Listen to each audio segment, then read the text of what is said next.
Friends, आज का question देख लेते हैं। आज का क्वेश्चन है, हाल ही में किस न्यायालय ने समलैंगिक विवाह को वैध बनाने की अपील है वो खारिज की है? ऑप्शन ए है supreme court, B Delhi high court, C है मुंबई हाई कोर्ट, डी है इलाहाबाद कोर्ट। तो इसका करेक्ट आंसर आपका सुप्रीम कोर्ट हो जाएगा। यानी समलैंगिक विवाह है यानी समान लोगों का विवाह है, जैसे लड़के का लड़की के साथ, लड़कियों का लड़कियों के साथ। तो ये जो समान लिंग के जो विवाह होते हैं तो ये समलैंगिक विवाह होते हैं। तो ये फैसला किस पे खारिज करने का जो ये फैसला है वो किस पे छोड़ा गया है? सुप्रीम कोर्ट ने ये खारिज किया है इस फैसले को। अब इनके बारे में देखते हैं अपन। ये पीछे थे वो 5 न्यायाधीश थे, ये है वो अपने 5 न्यायाधीश है जो इस मामले में चर्चा कर रहे हैं। ठीक है, भारत ने सर्वोच्च न्यायालय ने हाल ही में समलैंगिक विवाह के लिए एक महत्वपूर्ण निर्णय पर फैसला सुनाया। सुप्रीम कोर्ट का समान लिंग के व्यक्तियों के बीच शादी को कानूनी मान्यता देने से इनकार कर दिया है और 5 न्यायाधीशों की संविधान पीठ विशेष विवाह अधिनियम यानी कोई भी 2 लोगों को शादी की इजाजत देने वाला कानून को खारिज कर दिया है।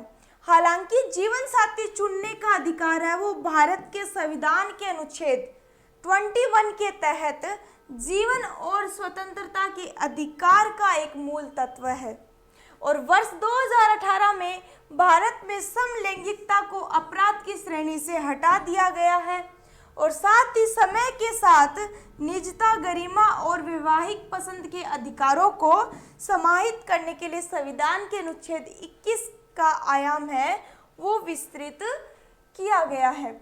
लेकिन सर्वोच्च अदालत ने एक अतिरिक्त कदम उठाने से खुद को रोक लिया है और जिसकी जरूरत वैसे विवाह है या विवाह जैसे कानूनी बंधनों, सिविल यूनियन बोलते हैं जिसको, की इजाजत देने के लिए थी जो विपरीत लिंगी नहीं है। सभी 5 न्यायाधीशों ने इस तरह का कानून बनाने का काम विधायिका पर छोड़ना चुना है। भारत के प्रधान न्यायाधीश कौन से? DY चंद्रचूड़ और जस्टिस संजय किशन कौल ने फैसला दिया है कि समलैंगिक जोड़ों को अपने मिलन के लिए मान्यता हासिल करने का अधिकार है, लेकिन साथ ही विशेष विवाह अधिनियम के उस आशय के प्रावधानों में काट छांट करने से इनकार कर दिया है। और न्यायमूर्ति S रविंद्र भट्ट, हिमा कोहली और PS नरसिम्हा ने इस नजरिए को खारिज किया है और कहा है कि कोई भी ऐसी मान्यता विधायिका द्वारा बनाए गए कानून पर ही आधारित हो सकती है। ठीक है, और अदालत ने सरकार के इस दृष्टिकोण को स्वीकार किया है कि समलैंगिक शादियों को कानूनी बनाने का कोई भी कदम है विधायिका के अधिकार क्षेत्र में आएगा और साथ ही यह निष्कर्ष निकालते हुए कि विवाह का अधिकार कोई मौलिक अधिकार नहीं है, अदालत ने इस उम्मीद को भी खारिज कर दिया है कि वह विवाह के मामलों में समलैंगिक जोड़ों के साथ भेदभाव जारी रखने की इजाज़त नहीं देगी, यानी उनके साथ भेदभाव नहीं करेगी। और विवाह वास्तव में एक सामाजिक संस्था है और एक वैध विवाह के लिए अपनी कानूनी जरूरतें और शर्तें हैं और विवाह के जरिए सामाजिक और कानूनी वैधता हासिल करने का अधिकार व्यक्तिगत पसंद का मामला है, यानी ये तो खुद की पसंद है वो किसके साथ विवाह करे, इनमें यह है कोई दखल अंदाजी नहीं करेगा और संविधान से संरक्षण इसको प्राप्त है।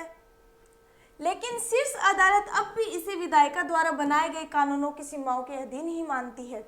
बहुमत इस नजरिए के पक्ष में नहीं है कि समलैंगिक जोड़ों को बच्चे गोद लेने का अधिकार है, लेकिन इस बात पर अल्पमत से सहमत है कि परालिंगी व्यक्तियों के विपरीत लिंगी वैवाहिक संबंध में प्रवेश करने पर कोई रोक नहीं है। न्यायाधीशों के बीच इस बात पर कोई सहमति नहीं है कि ऐसे समलैंगिक जोड़ों को साथ रहने और उत्पीड़न व धमकियों से मुक्त होने का अधिकार है और यह देखते हुए कि भारतीय आबादी का बड़ा हिस्सा है वो समलैंगिक शादियों को कानूनी बनाए जाने का धार्मिक और सांस्कृतिक आधार पर विरोध कर सकता है। अगर ऐसा हो गया तो अपना जो भारतीय आबादी का जो आधा हिस्सा है वो क्या करेगा?